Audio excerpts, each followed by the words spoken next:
Hello, my dear students. Welcome to this part of the Rana's biology. We have discussed already about the exchange of gases in plants and animals. In this part, we will discuss very clearly about human respiratory system. Means in us, in our body, how the gaseous exchange occurs, how the system works, how we get the oxygen, how energy is produced. These all things we will discuss in this part of the video.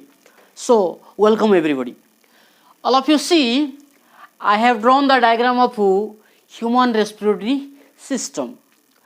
So, human respiratory system is containing the parts like nasal cavity and pharynx, larynx, trachea, bronchi and bronchioles, lungs, and the most important part is alveoli, etc.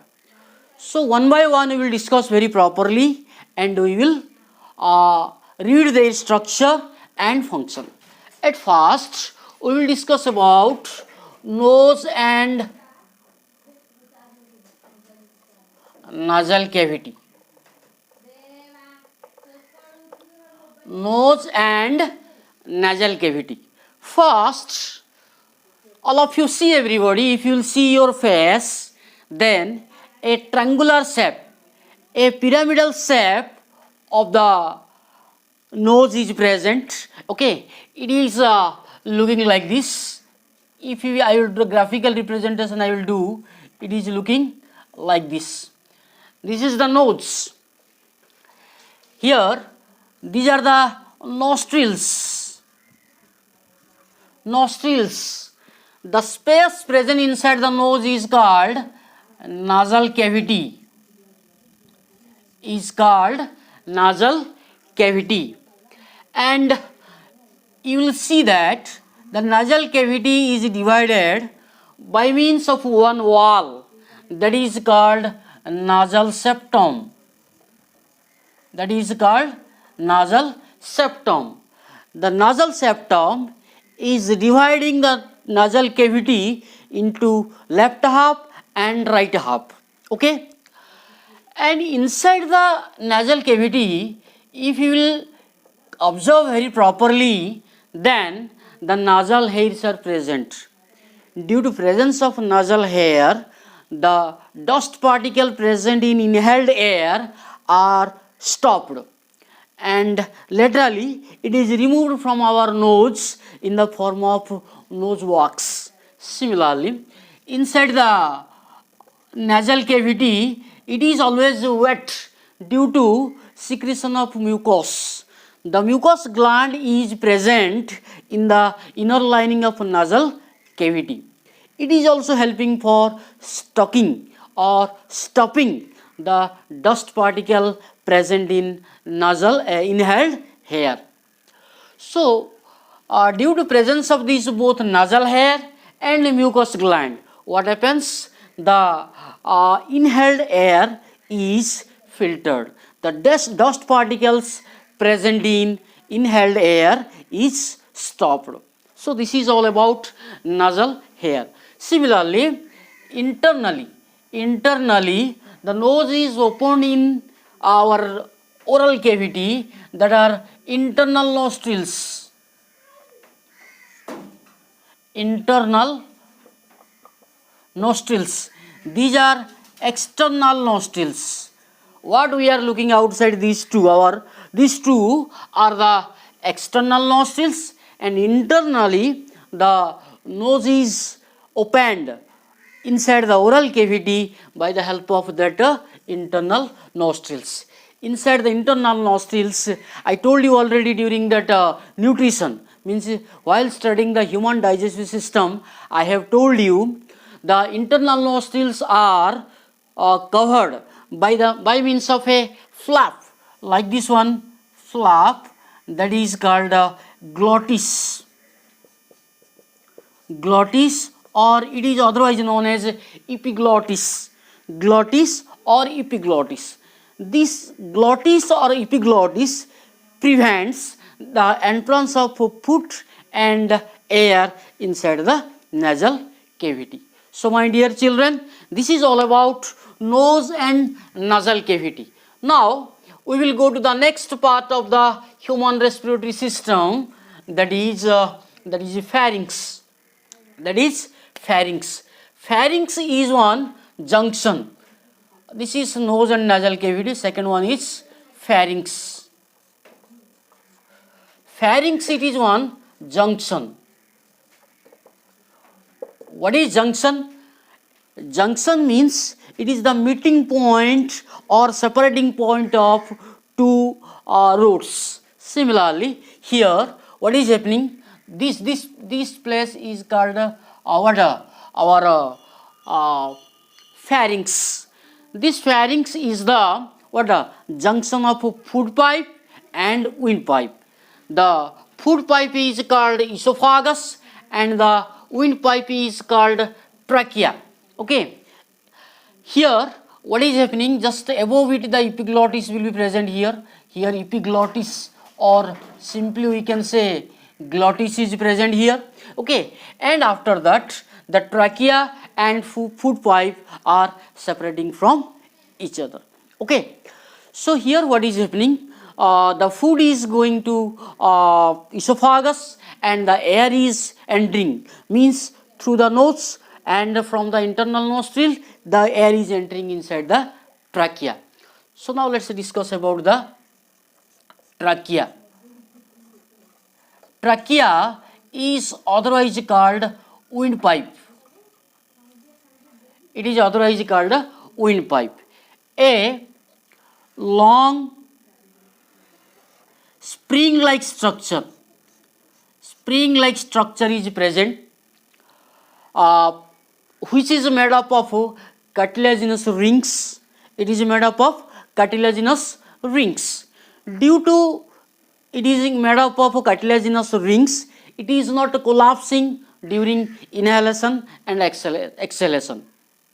If it will be made up of from muscles, then there is a chance of collapsing, so that air will not able to enter then.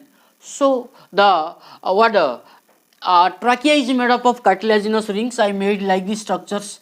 It is made up of like this small rings that are cartilaginous rings. Okay. And one more thing, when we are shaking the neck, that time what is happening? It is easily moving.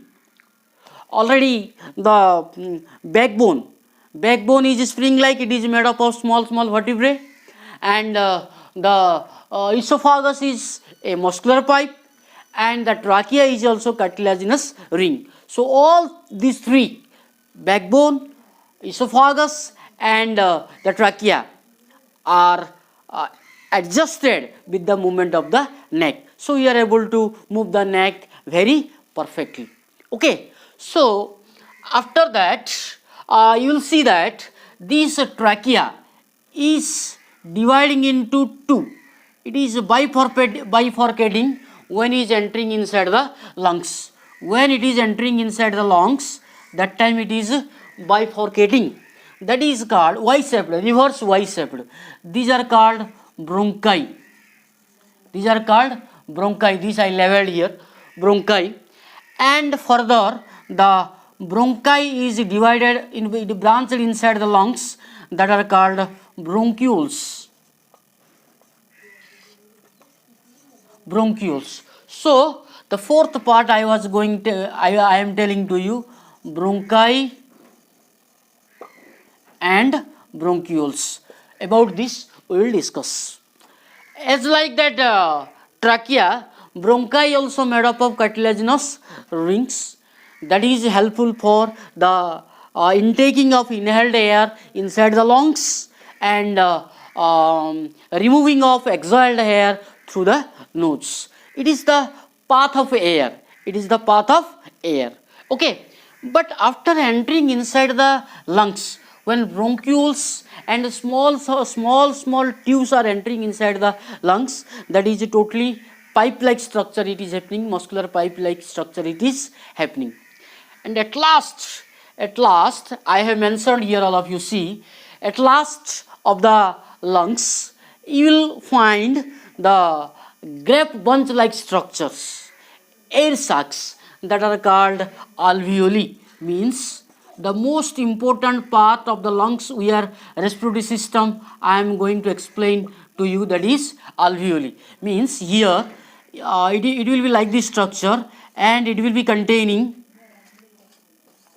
the grape like structures. These are called alveoli, or these are air sacs, around these alveoli the blood vessels will be profusely surrounded. Suppose this is the alveoli, then the blood vessels will be profusely surrounded around it, because there will be gaseous exchange between blood vessel and the alveoli. While explaining the mechanism, while explaining the process of gaseous exchange, I will tell you how the gaseous exchange occurs between the alveoli and blood vessels. Just I am explaining the structure of human respiratory system. Okay. Now coming to the next part of that human respiratory system, the most important part, that is lungs.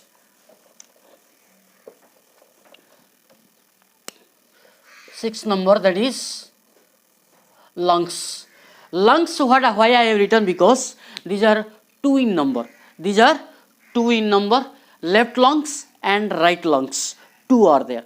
See, this is the body, the human body, our head, limbs and trunk.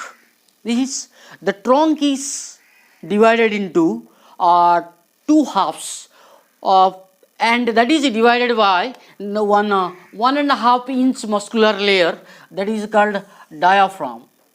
Diaphragm is the muscular layer present in between the chest cavity and abdominal cavity. So the human body trunk is divided into two halves. The upper half is called thoracic cavity or chest cavity, and lower half is called abdominal cavity. So inside the chest cavity, two lungs and one heart is present. This is the heart. Two lungs, two side, and in between two lungs the heart is present. Okay. So this is the location of lungs and heart. The heart is present just above the diaphragm. It is resting on diaphragm and slightly towards left. When we will read about that circulatory system, that time I will explain properly about this. So let's concentrate about the lungs. See, when we will discuss about the structure of lungs, the lungs is surrounded by means of one membrane. One protective membrane is present inside it. That protective membrane is called pleura, or that is also called pleural membrane. We can say pleural membrane. In between the lungs and the pleural membrane, you will find some liquid present in it, that is called pleural fluid, and that space is called pleural space. See, the space in between pleural membrane and lungs is called pleural space, and inside the pleural space you will find the fluid, that is called pleural fluid. This pleural fluid, pleural membrane, everything are giving protection to the lungs. It is giving protection to the lungs. One more thing I want to tell you here. See, I have drawn the lines like these structures.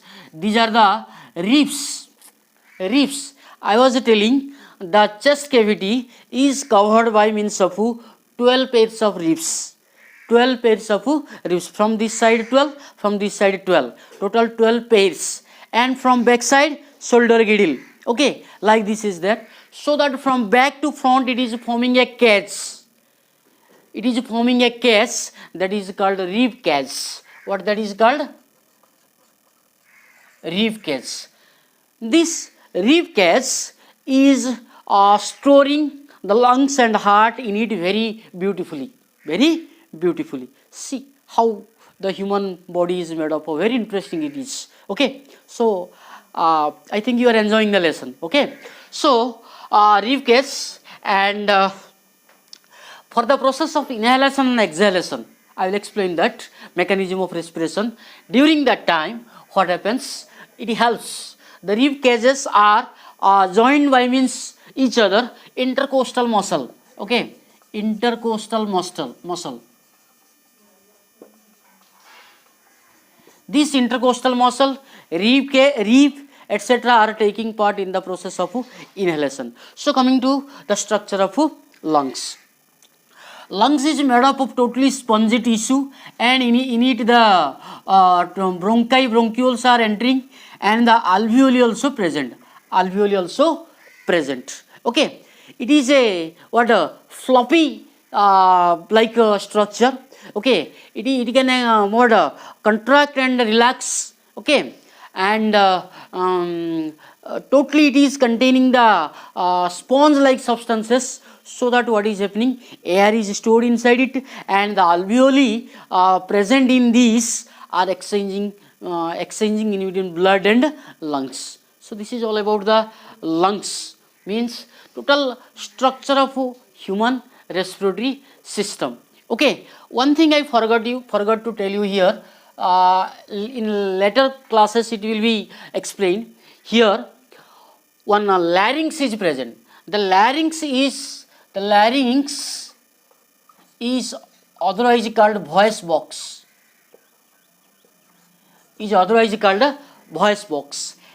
And it is otherwise known as Adam's apple. Adam's apple. Its structure is apple-like structure, like this. Like this apple-like structure. If I will make like this, then it will be one apple. Okay, apple-like structure, and it was found out by one scientist, one biologist, Adams. So it is called Adam's apple. Adam's apple. Inside it, you will find two vocal cords. What these are called? Vocal cords. These vocal cords helps for the production of sound. In adolescence chapter, we will discuss about it very clearly. But in the process of respiration, it has no role. Only it is one sound producing organ. The Adam's apple or the Adam's apple or the voice box or the larynx is the voice producing organ. Okay, and in the process of gaseous exchange, these means from first to 6 I explained all the parts: nose and nasal cavity, pharynx, means trachea, bronchi and bronchioles, lungs, alveoli. These all play the vital role for the process of respiration. Okay, so this is all about structure of human respiratory system.